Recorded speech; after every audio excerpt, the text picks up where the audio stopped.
दोस्तों मूवी शुरू होती है एक ट्री हाउस से जो घर के बाहर खिड़की से नजर आ रहा था। घर के अंदर मिनिएचर हाउसेज रखे हुए होते हैं काफी सारे। और ये मिनिएचर हाउस ये इसी घर की एक रेप्लिका होती है। इस घर के अंदर एक बूढ़ी औरत थी जिसकी मौत हो चुकी थी और उसके फ्यूनरल की तैयारी शुरू हो रही थी। इस घर के अंदर इस बूढ़ी औरत की बेटी, उसका दामाद और इनके दो बच्चे रहते थे। अब बूढ़ी औरत की जो ये नवासी है ये बहुत ही अजीब तरीके से बिहेव कर रही थी। बच्ची का जो बिहेवियर है वो काफ़ी मिस्टीरियस था। और यहाँ पर हमें दिखाया है कि ये अपनी नानी से बहुत ज़्यादा अटैच होती है। यहाँ पर इसके फ्यूनरल के टाइम पर भी ये बहुत अजीब सा बिहेव कर रही होती है। जहाँ सभी लोग बैठे होते हैं और उनमें कुछ लोग ऐसे होते हैं जो बहुत ही अनजान थे। ये फैमिली उन लोगों को नहीं जानती थी। बच्ची अपनी नानी की तरफ देखती है और यहाँ दिखाया गया है कि माँ और बेटी ने दोनों ने सेम पेंडेंट पहना हुआ था गले के अंदर, जो बहुत अजीब सा, जिसके ऊपर जो है साइन बना होता है। अब यहाँ बच्ची जो है नानी की बॉडी को देख रही होती है और इतनी देर में एक आदमी भी उसे मुस्कुराते हुए बड़ी अजीब तरीके से देख रहा होता है। ये लोग फ्यूनरल ख़त्म करके घर आते हैं, जहाँ हमें दिखाया है कि ये औरत जो है, बूढ़ी औरत की जो बेटी है वो, उसका नाम है एनी और ये एक मिनिएचर आर्टिस्ट है। यहाँ पर हमें दिखाया है लड़का जो है वो स्मोक करता था अपने कमरे के अंदर।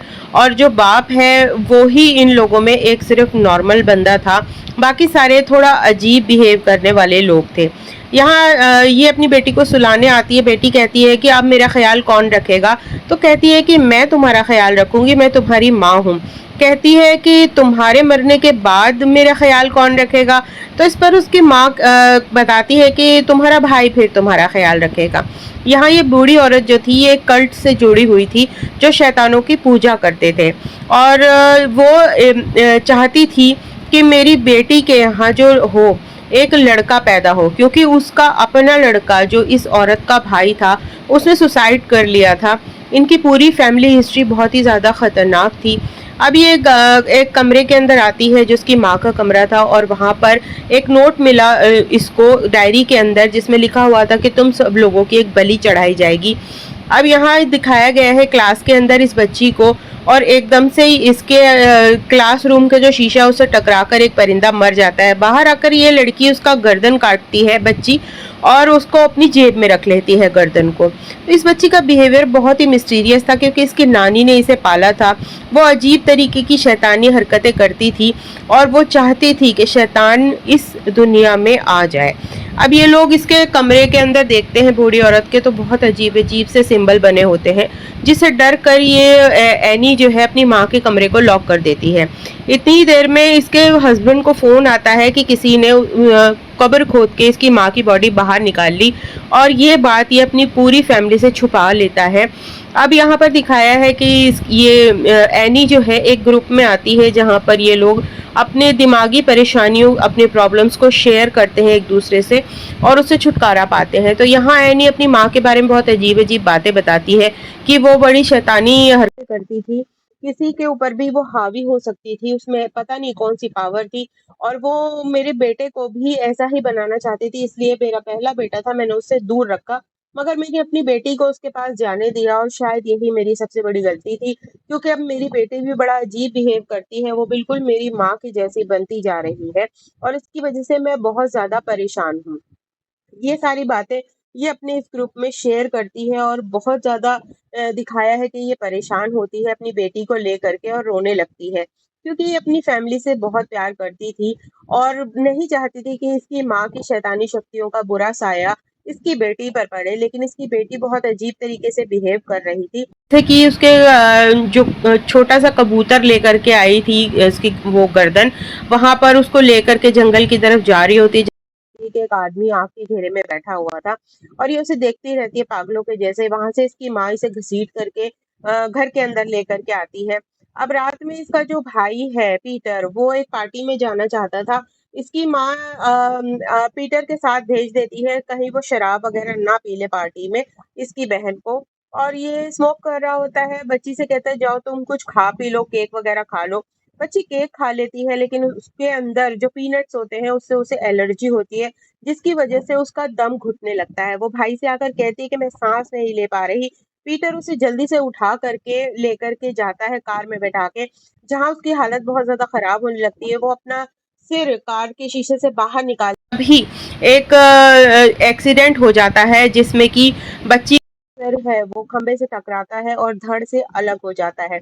यहाँ ये बहुत ही भयानक दिखाया है, इसका सर रास्ते पर ही गिर जाता है। अब पीटर इतना ज़्यादा शॉक और सदमे में चला जाता है कि वो उतर के अपनी बहन को देख भी नहीं पाता, उसका सर भी नहीं उठाता, ना पीछे मुड़ के देखता है, घर पे आके चुपचाप सो जाता है। माँ-बाप को सुबह पता चलता है कि उनकी बेटी के साथ क्या हादसा हुआ है और उसकी माँ इस हादसे से उभर नहीं पाती, बहुत रोती है और ये इकलौती बेटी थी उसकी जो अचानक से इतनी बुरी मौत मर गई। और पीटर जो है वो भी सदमे में है। अब ये पूरी फैमिली एक-दूसरे से बात नहीं कर रही है और इसके बाद दिखाया है एनी दोबारा से उस ग्रुप में जाती है अपनी बातों को भुलाने के लिए, अपने गम को भुलाने के लिए और यहाँ पर एक पूरा सेशन वो लेती है मगर अपने गम को किसी भी तरह भुला नहीं पा रही। अब यहाँ अचानक से एक लेडी से मुलाकात होती है, ये कहती है मैं तुम्हारे पड़ोस में ही थोड़ी दूर पर रहती हूँ और मुझे बहुत अफ़सोस है तुम्हारी बेटी के बारे में सुना और मैं तुम्हारी इस गम को भुलाने में हेल्प कर सकती हूँ। तो यहाँ पर दिखाया है कि ये जो औरत होती है ये इसको अपना कार्ड देती है, कहती है जब तुम्हें मुझसे बात करना हो तो तुम मेरे घर आ सकती हो। मैंने भी हाल ही में अपने बेटे और पोते को खोया है और मैं तुम्हारा दुःख समझ सकती हूँ। ये कहकर ये वहाँ से चली जाती है। अब एनी अगले दिन सोचती है कि मुझे इससे मिलना चाहिए। ये वहाँ आती है और एक पायदान पे जब नज़र पड़ती है तो इसे बड़ा अजीब लगता है कि जैसे मैंने इसे कहीं देखा है। फिर ये उसके घर के अंदर जाती है और उससे बात करती है। ये उसे बताती है कि मुझे स्लीप वॉक की बीमारी है और एक दिन मैं स्लीप में चलते-चलते मैंने अपने दोनों बच्चों को पेट्रोल डालकर जलाने की कोशिश की। वो तो वक़्त है रहते मेरी आँख खुल गई और मैं अपने बच्चों को नहीं जला पाई और जिसकी वज़ह से मेरे हस्बैंड और मेरे बीच में और बच्चों के बीच में बहुत ज़्यादा तनाव हो गया था और अब मैं वो हरकतें नहीं करना चाहती। तो यहाँ पर ये जो लेडीज़ है ये इसकी बात सुनती है और फिर ये अपने घर वापस आकर के ये वही मिनिएचर आर्ट बना रही होती है जिसमें ये सीन क्रिएट करती है कि इसके जो बेटा है वो कार में है और बेटी का धड़ पीछे कार में लटका हुआ है और उसका सर एक तरफ खंबे की साइड पड़ा हुआ है जिसे देखकर इसका पति जो है वो बहुत डिस्टर्ब हो जाता है और उसके बाद ये लोग खाने के टेबल पर इनके बहुत ज़्यादा बहस होती है जहाँ लड़का जो है अपनी माँ को ज़िम्मेदार ठहराता है और माँ अपने बेटे को ज़िम्मेदार ठहराती है कि तुमने ठीक से अपना फ़र्ज़ नहीं निभाया मेरी बच्ची का अपनी बहन का ठीक से ध्यान नहीं रखा। वहाँ हमें दिखाया है कि इन तीनों के अंदर अब बहुत ज़्यादा दूरियां पैदा होने लगी थी और इसका असर एक जो हादसा हुआ था वो पूरी फैमिली पर बहुत बुरी तरह पड़ रहा था। अब हमें दिखाया है कि एक बार फिर से एनी को वही औरत दोबारा से मिलती है और कहती है कि मैं बहुत ज़्यादा खुश हूँ, मैंने एक रिचुअल परफॉर्म किया है जिसकी वजह से मैं अपने पोते से बात कर पाई और तुम भी अपनी बेटी से बात कर सकती हो। अब ये उसे अपने घर लेकर के आती है जहाँ पर ये रिचुअल करती है और अपने बेटे और अपने पोते की आत्मा को बुलाती है उससे बात करने के लिए। ये सब देख के एनी बड़ी उसको बहुत अजीब लगता है लेकिन ये उससे कहती है कि इस तरीके से तुम भी अपनी बेटी से बात कर सकती हो और वो इसे सारा प्रोसेस समझा देती है। अब रात में एनी सो रही थी अपने घर के अंदर और उसे एक बहुत ही अजीब सा सपना आता है और वो अपने बेटे के कमरे में आती है और देखती है कि उसके बेटे के चेहरे पे बहुत सारी चींटियां हैं, वो मर चुका है शायद और ये सब चीज़ें देखकर वो बड़ा हैरान हो जाती है, चिल्लाने की कोशिश कर रही होती है, इतनी देर में उसकी आँख खुल जाती है। दरअसल वो स्लीप वॉक कर रही थी। यहाँ उसका बेटा उस पर चिल्लाता है कि आप ऐसा क्यों कर रही हैं, मुझसे क्यों नफ़रत करती हैं। तो वो एकदम से बताती है कि मैं तुम्हें पैदा ही नहीं करना चाहती थी और मेरी माँ के कहने पे तुम्हें पैदा किया। मैंने तो अबॉर्शन की भी कोशिश की थी मगर मैं कामयाब नहीं हो सकी। दरअसल इसकी जो माँ होती है वो एक लड़का चाहती थी जिसमें वो डीमन की आत्मा को डाल सके। अपने बेटे में कोशिश करी, वो मर गया, उसने सुसाइड कर ली और अब वो इसके बेटे को भी इसी तरीके से बनाना चाहती थी। यहाँ पर एनी आकर के रिचुअल करती है जो उस औरत ने बताया था और तभी से अचानक से बहुत सी अजीब चीज़ें शुरू हो जाती हैं। उसकी बेटी की आत्मा इसी के अंदर घुस जाती है और ये उसकी आवाज़ में बोलने लगती है। तभी इसका जो हस्बैंड है वो इसके मुंह पे ला करके पानी डालता है और ये एकदम होश में आ जाती है। होश में आने के बाद इसे कुछ याद नहीं रहता कि इसने ये सब कुछ क्या किया था। तो ये प्रोसेस्ड हो चुकी थी बहुत बुरी तरीके से और जो डीमन है जो उसकी माँ का डीमन है वो इसके ऊपर हावी होता जा रहा था।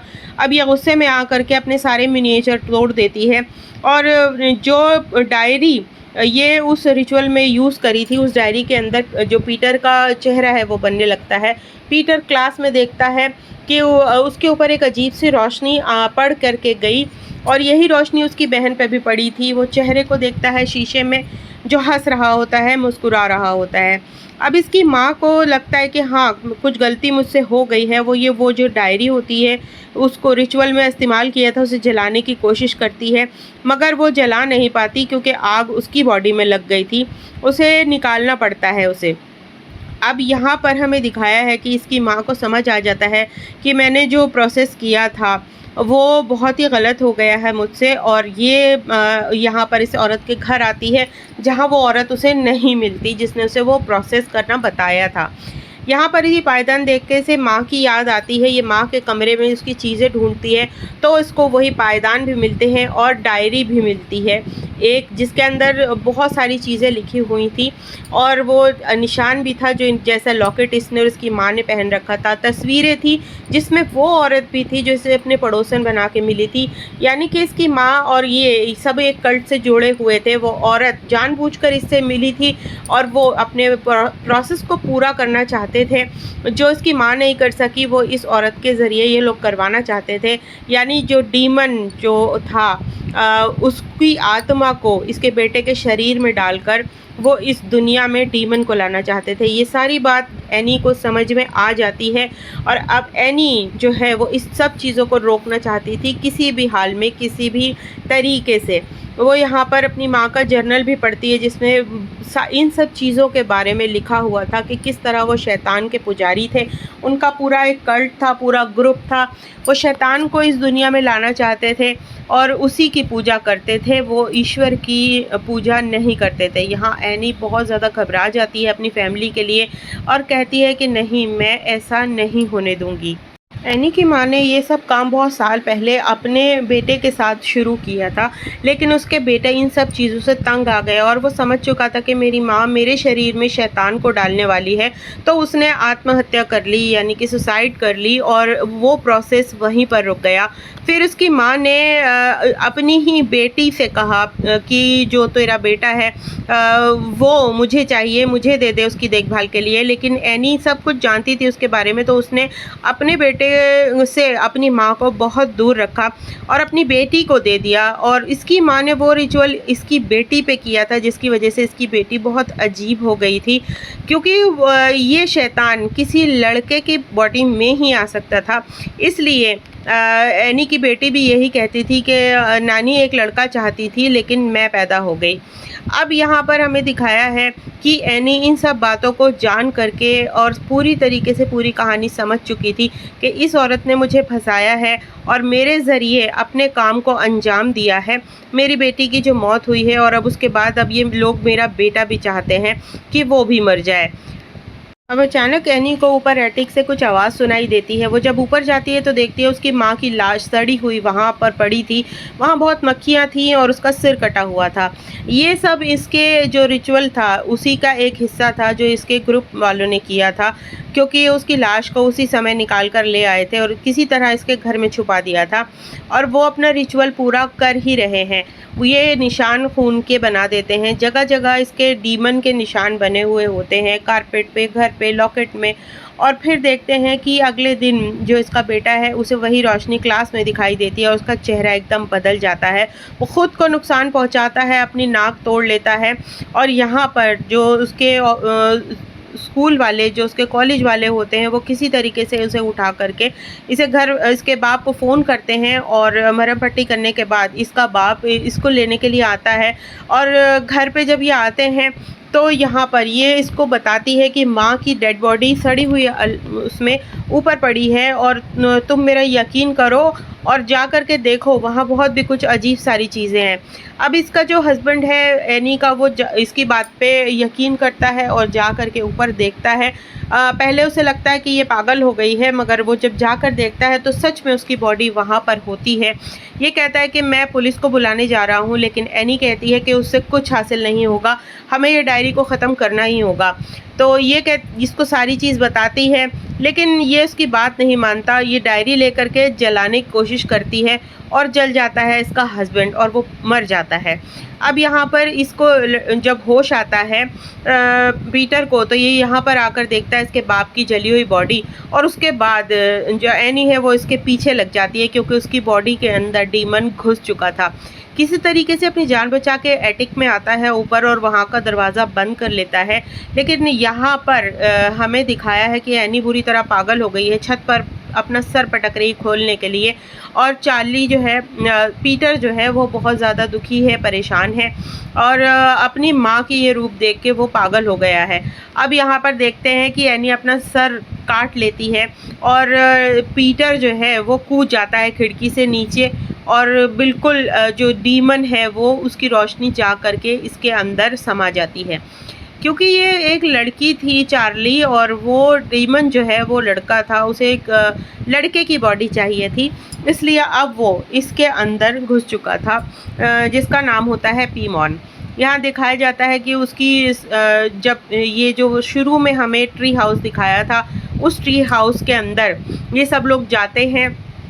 पीटर जाता है और देखता है कि वहाँ पे बहुत सारे लोग रिचुअल कर रहे हैं, कुछ अनजान लोग भी हैं, और यहाँ वो औरत भी होती है। यहाँ उसकी माँ की लाश भी होती है, मगर वो ज़िंदा होती है। यहाँ पर हमें दिखाया है कि पीटर की बॉडी में जो डीमन राजा है वो आ चुका है, और वो औरत उसको ताज पहनाती है, और मूवी यहीं ख़त्म हो जाती है।